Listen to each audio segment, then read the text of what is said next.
5 বছর আগে ইউরোপীয় ইউনিয়ন থেকে বিচ্ছেদ কার্যকরের আনন্দ ছড়িয়ে পড়ে গোটা যুক্তরাজ্যে। আতশবাজির পাশাপাশি বর্ণিল আয়োজনের মাধ্যমে গণভোটকে স্বাগত জানান ব্রিটিশরা। তবে গেল জানুয়ারি থেকেই পাল্টে যায় পরিস্থিতি। দ্বিতীয় মেয়াদে বিশ্ব ব্যবস্থাকে ঢেলে সাজানোর উদ্যোগ গ্রহণ করেন ট্রাম্প। দীর্ঘদিনের অংশীদারদের সঙ্গে সম্পর্ক অবনতির পাশাপাশি বাণিজ্য যুদ্ধ শুরু করে যুক্তরাষ্ট্র। এমন অবস্থায় বিচ্ছেদ ভেঙে আবারও ঘনিষ্ঠ হতে শুরু করেছে ইউ ও যুক্তরাজ্য। এরই ধারাবাহিকতায় ব্রেক্সিটের পর প্রথমবারের মতো প্রতিরক্ষা ও বাণিজ্য সম্পর্ক পুনরুত্থাপনে সম্মত হয়েছে যুক্তরাজ্য ও ইউ।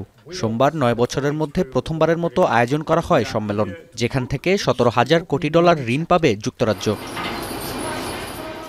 বাণিজ্য চুক্তির আওতায় যুক্তরাজ্যের জলসীমায় 12 বছর মাছ ধরার অনুমতি পাচ্ছে ইউর রাষ্ট্রসমূহ।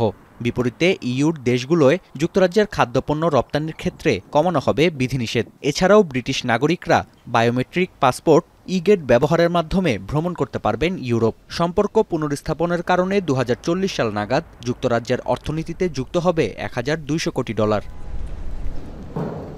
চুক্তিকে উভয় পক্ষের জন্যই বিজয় হিসেবে অভিহিত করেছেন ব্রিটিশ প্রধানমন্ত্রী। অন্যদিকে দ্বিপক্ষীয় সম্পর্কের নতুন অধ্যায়ের সূচনা হয়েছে বলে দাবি ইউ কমিশন প্রধানের। We're turning a page. We're opening a new chapter in our unique relationship.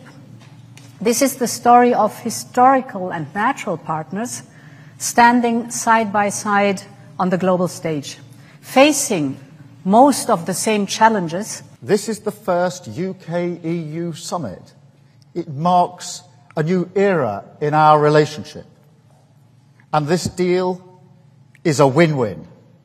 It delivers what the British public voted for last year. সম্পর্ক পুনরুত্থাপনকে ব্রিটিশরা স্বাগত জানালেও এর বিরোধিতা করেছে বিরোধী দল। কনজারভেটিভ পার্টির প্রধানের দাবি, চুক্তির মাধ্যমে যুক্তরাজ্যের সম্পদ বিলিয়ে দিয়েছে স্টারমার প্রশাসন। I think the electorate have made their voice very clear in the past. You should respect the electorate. That's the end of my view, pretty much. Yeah, we absolutely should be trying to get closer. We need to build trade with any countries that we can trade with. I don't see any harm in that. I am gobsmacked that Keir Starmer has signed this deal. This is a sellout, certainly on fishing. I cannot believe that instead of getting better terms on fishing, we've got worse terms. I was worried that he was going to come back with 3 years for the next negotiation. It's 12 years. 1 মাসের মধ্যেই তৃতীয় চুক্তিতে সই করল যুক্তরাজ্য। বিশ্লেষকরা বলছেন, ট্রাম্পের দ্বিতীয় মেয়াদে ক্ষমতা গ্রহণের পর থেকেই দেশের অর্থনীতি নিয়ে শঙ্কিত কিয়ার স্টারমার। তাই বিচ্ছেদ ভুলে ইউতে যুক্তরাজ্য একীভূত হলেও আশ্চর্য হবেন না অনেকে।